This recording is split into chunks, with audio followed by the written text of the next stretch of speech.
Welcome back. Now, before we take a short commercial break, today on E-Magazine, we're looking at what exactly photography with a purpose means and how photography has had an impact, especially in the Kenyan society.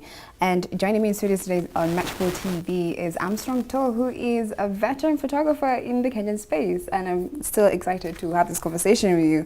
Now, we left it when we're talking just basically, what photography is all about.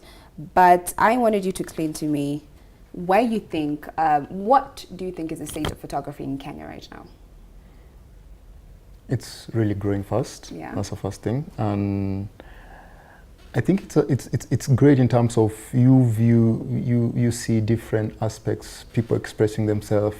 As I said before, photography is an art. Yeah. So people expressing themselves as how they want to be viewed or heard, or how they view things, and I think that's a good thing. The only problem I have is business-wise. That's where I have a problem with. Yeah. Yeah. The pricing of the pricing. Yeah, and services. It's not even about even pricing. Sometimes I know sometimes when you drive on our highways, you'll see a billboard and you're like, what are they thinking? Like the marketing team sat down and go like, we approve this image. Yeah. So there's also that kind of picking people who are not good at it. Good at the job. Yeah, to do something that everyone needs to see. Yeah, so that's a bit of a problem too. Great. Yeah, Now, speaking of pricing, I'm curious to know what a photographer like you can earn in a year. You know that question is going to come up. I don't think I'm gonna say that. Just give me an approximate number. I promise I won't hunt you down. It's on the 6 figures. Great. Yeah. And before you even got to that space, Yeah. when did you make your first big break? In the 6 years of being a photographer? Yeah. I haven't made my first big gig yet. Yeah, I'm still on the road. Great. I'm still on the road. I haven't made my first big gig yet. Yeah. Tell me about your very first photography gig. My very first photography gig was a very funny one. A girl told me she needs portfolios to be taken to one of the agencies. I don't know. It's a one famous agency in Nairobi called Versatile. Versatile, Yeah, she told me she needs to take. So we went in this building. I photographed her with a very weird camera. But at that time, it wasn't a weird camera. It was one of those, The good ones. Yeah, so, and she got the job. And I was like, okay, I can do this. I'm good at this. Yeah, that's when you realize I'm good at this. No, I knew I was good at it, but I was in terms of like giving it now to the people, because when you create something, it's not for you most of the time. When you're in the art space, it's for other people to feed on it. Yeah, so, and being an artist, I have a problem because I like putting out something that I look at it also and feel like, wow, I made something good. Yeah. Were you quite hesitant when you were getting into the photography space? Were you scared? Yeah, I was scared, one thing, because it's supposed to be my livelihood. Yeah. Yeah, so I'm going to pay the bills and everything, and at the same time, I got into a space which already has photographers. Yeah. So it was a bit scary. Okay. Yeah. So I know for a fact, I was reading an article where they just stated that the global digital photography market will reach $110.79 billion by 2021. Do you agree with that statement? Do you feel like it will at some point? Are you excited? Because we're in 2019 right now. I think it will. Because left and right, if you see how we're having new manufacturers of digital cameras, be it mirrorless or DSLR coming out left and right. We have companies which never used to be associated with cameras. Yeah. They are really focusing on the cameras. Phone companies are doing their best to create the best camera for a phone. Yeah. So I think we'll get there. Yeah? Yeah. Well, I'm excited to see if the Kenyan space will push to there. Now, with your experience in photography, do you think there's a certain problem, especially in the Kenyan photography scene right now? A problem in terms of why we haven't grown as much as compared to the global market such as States? I think we're in the same. We can't compare us with States because like a place like Europe or States, those are first world countries, most first world countries, and us, everything we're trying to do, we're trying to catch up. Yeah. We are a third world country. We're trying to catch up. So by the time we get there, there'll be they'll be on another step. Yeah. So it's just we're on our pace. Yeah, we just keep going with our pace. Yeah, we're on our pace. We're on our pace. But we have photographers in Kenya, I being one of them. We work outside the country too. Yeah. Yeah, you get commissioned to go outside the continent. Yeah, and all that. So in terms of just Kenya as a photography space, I think we are good. Okay. Yeah, we're good. That's amazing. Yeah. It's great to know that, actually. And earlier you mentioned about how there's the manufacturing of your photography equipment. I wanted to talk about that in terms of when you first got into photography. How much did you find yourself investing in terms of equipment? Technically, I'm still investing in equipment. I'm not done in, but photography gear is very expensive. Very expensive, especially if you want to deliver a premium product. It's very expensive. So you find you really have to do mediocre work, get paid less so that you can save more money, so you can buy whatever you want to buy.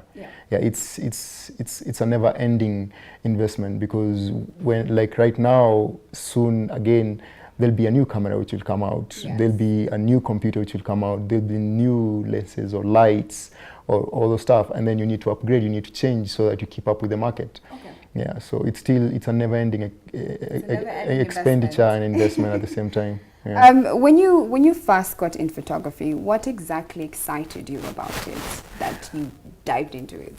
So my photography journey is kind of, the first time I got in, I was excited about lighting, because I want to play with light. Yeah, I wanted to play with light, because most of the photos are just flat and all that.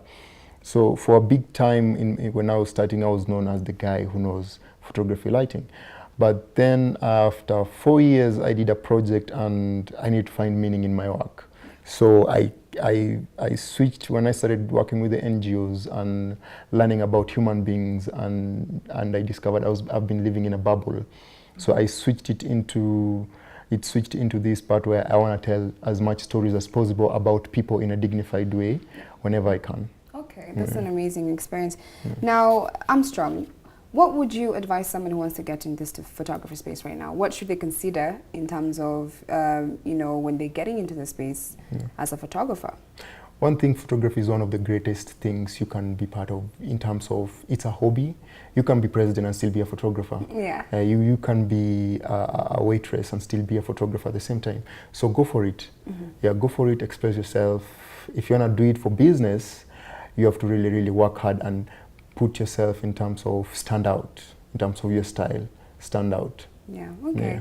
Now, I've had an amazing conversation with you today, but before we wrap it up, I just wanted you to explain to me how you have managed as to create your own brand as Armstrong Tour. And yes, you mentioned that it's not very competitive for you out there, but what do you do to stand out from the rest? I think I combine my experience of being in the industry and also the experience of photographing different human beings, interacting with them and listening to what people say, and also being in this space where you hear what people want out of photography or photos and all that. Yeah. And then I put all that in together so that when I create what I create, it's a bit different. It stands out on its own. Wow, yeah. That's beautiful. Have you come across a lot of photographers in Kenya who do kind of the same work as you? Yeah, there are a lot of photographers who do what I do, both who are local here and who are international, who reside in this country too. Yeah, so we are many of us. Okay. Yeah.